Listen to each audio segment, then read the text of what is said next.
America just ran a $432 billion deficit in a single month. In July 2026, the U.S. government spent about $432 billion more than it collected. That pushed the federal deficit for the first 10 months of the fiscal year to roughly $1.8 trillion, already more than the entire deficit from fiscal year 2025.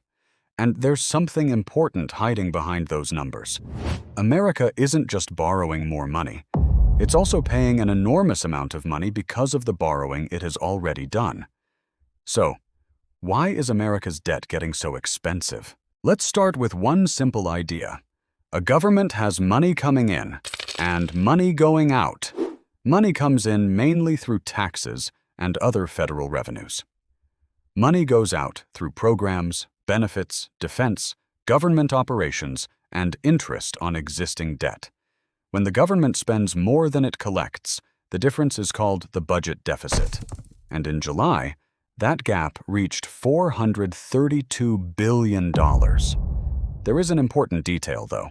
Some benefit payments were shifted into July because of the calendar, making the monthly number unusually large. Even after adjusting for those timing effects, the deficit was still around $333 billion. So the underlying problem didn't disappear. America was still spending substantially more than it was taking in. Now, here's where the story gets interesting. A deficit is what happens when the government spends more than it collects this year. But those deficits accumulate, and accumulated deficits become debt.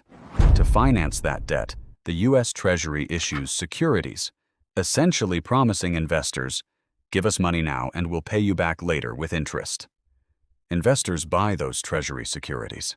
The government gets the money, and the debt goes onto the government's balance sheet. But borrowing has a price. Interest. According to CBO figures reported for fiscal 2026, net interest on the federal debt reached roughly $963 billion from October through July. That's an average of roughly $3 billion a day. Not a literal payment of exactly $3 billion every day, but an astonishing average when spread across 10 months. And here's the strange part. That money isn't buying a new bridge. It isn't paying a soldier. It isn't funding a new government program. It's largely the cost of borrowing money in the past. Imagine you make $100, but you spend $120. You're short $20, so you borrow it. Next year, you still have your normal expenses, but now you also have interest to pay on that $20. If your income still isn't enough to cover your spending, you may need to borrow again. Now your debt is bigger, and your interest bill can become bigger too. This is the basic mechanism behind America's debt problem. The federal government collects revenue. It spends more than that revenue. The difference creates a deficit. The deficit requires borrowing, and borrowing adds to the debt. It's important to understand, debt itself isn't automatically bad. Governments borrow for many reasons. They can borrow during recessions. They can finance emergencies. They can fund infrastructure or other investments. The real issue is what happens when large deficits continue year after year.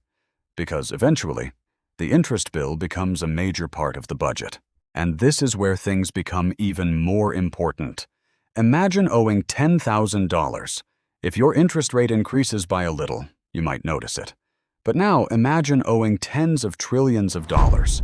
A change in borrowing costs can have an enormous effect on the federal budget. And America's debt is constantly being refinanced as old Treasury securities mature and new ones are issued. So higher interest rates can gradually push interest costs higher. CBO projects that net interest outlays will continue rising significantly over the coming decade, reaching about $2.1 trillion in 2036, or roughly 4.6% of GDP. That means the problem isn't simply, America owes a lot of money. It's also, how much does it cost to maintain that debt? At this point, you might be thinking, why doesn't America just stop borrowing? Because it isn't as simple as paying off a credit card. The federal government has enormous ongoing obligations. Social Security, Medicare, defense, federal programs, government operations. And interest on the existing debt To reduce borrowing, the government would have to close the gap between spending and revenue. That could mean higher taxes, or lower spending, or some combination of both. It could also mean stronger economic growth, which can increase government revenue and make existing debt smaller relative to the size of the economy. But none of these solutions is painless. Cut spending, and someone loses a benefit or government service. Raise taxes, and households and businesses feel it. Borrow more, and the debt gets larger. That's why the problem is so politically and economically difficult. And this brings us to the long-term problem. The Congressional Budget Office projects that federal debt held by the public will rise from about 101% of GDP in 2026 to 120% in 2036 under its baseline projections.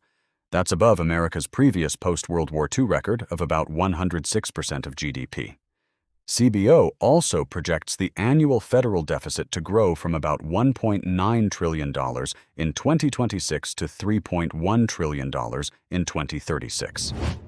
And CBO says rising net interest costs are a major reason deficits grow over that period. So the concern isn't that America suddenly runs out of money tomorrow. That's not how sovereign debt works. The concern is that more of the government's future budget could become committed to servicing debt accumulated in the past. More debt, more interest, more pressure on future budgets. So when you hear, America has a massive national debt, don't just imagine a giant number on a screen. Think about the chain behind that number. The government spends more than it collects. That creates a deficit. Deficits require borrowing. Borrowing creates debt. Debt creates interest payments. And if large deficits continue, the interest bill can keep growing. That's why America's debt problem isn't really about one giant number. It's about a system that can become increasingly expensive over time. And according to CBO's current baseline, that pressure is expected to continue. So the real question isn't, can America borrow more money? The United States has enormous financial capacity, and Treasury securities remain central to the global financial system. The harder question is, how much of America's future income will eventually have to pay for its past spending? Because the most expensive part of debt may not be the money America borrowed. It may be the interest on everything it borrowed before.